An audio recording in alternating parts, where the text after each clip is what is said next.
तूळ राशीच्या जातकांना सूर्याचा मेष राशीतील प्रवेश तुमच्या सप्तम भावावर त्याचा प्रभाव पडत असल्यामुळे नातेसंबंध, भागीदारी व सार्वजनिक प्रतिमा ह्यावर लक्ष केंद्रित होईल.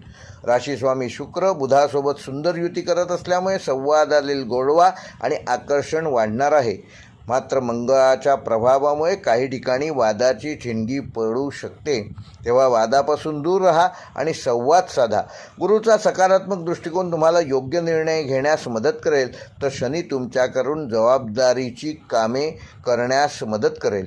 चंद्राच्या गोचरामुळे आठवड्याच्या सुरुवातीला बाह्य संपर्क वाढतील आणि शेवटी थोडी शांतता लाभेल. हा आठवडा संतुलन राखा आणि पुढे जा, असा संदेश तूळ राशीच्या जातकांना देत आहे. नोकरीमध्ये टीमवर्क खूप महत्त्वाचे असून सहकाऱ्यांशी समन्वय ठेवल्यास यश नक्की मिळेल. काहींना नवीन क्लायंट किंवा प्रोजेक्ट मिळण्याची शक्यता आहे. व्यावसायिकांसाठी भागीदारीमध्ये फायदा होऊ शकतो, पण करार करताना प्रत्येक अट व नियम नीट तपासून बघा. विद्यार्थ्यांसाठी आठवडा सादरीकरण, इंटरव्ह्यू किंवा ग्रुप स्टडीसाठी अनुकूल आहे, त्यामुळे तुमचा आत्मविश्वास वाढीस लागेल. वैवाहिक जीवनामध्ये जोडीदारासोबत संवाद वाढेल, पण अहंकारापासून दूर राहा. प्रेमसंबंधामध्ये रोमॅन्टिक वातावरण तयार होईल, त्याचा योग्य तो विनियोग करा. स्पष्टता ठेवा. आर्थिक बाबतीत उत्पन्नाचे नवीन स्रोत ह्या आठवड्यामध्ये तुम्हाला मिळू शकतात, पण खर्चावर नियंत्रण ठेवणं देखील आवश्यक आहे.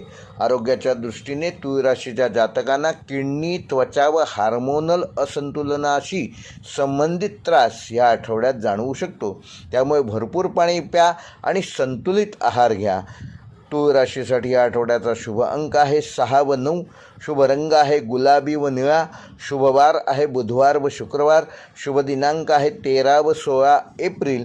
व तूळ राशीसाठी या आठवड्याचा विशेष उपाय: येत्या शुक्रवारी संध्याकाळी एका छोट्या काचेच्या ग्लासात गुलाबजल आणि थोडी साखर मिसळा आणि ते ग्लास तुमच्या घराच्या मुख्य हॉलमध्ये ठेवा. ओम शुम शुक्राय नमः हा मंत्र ते ग्लास ठेवल्यानंतर 21 वेळेला म्हणा आणि दुसऱ्या दिवशी ते मिश्रण एखाद्या झाडाच्या मुळाशी अर्पण करा.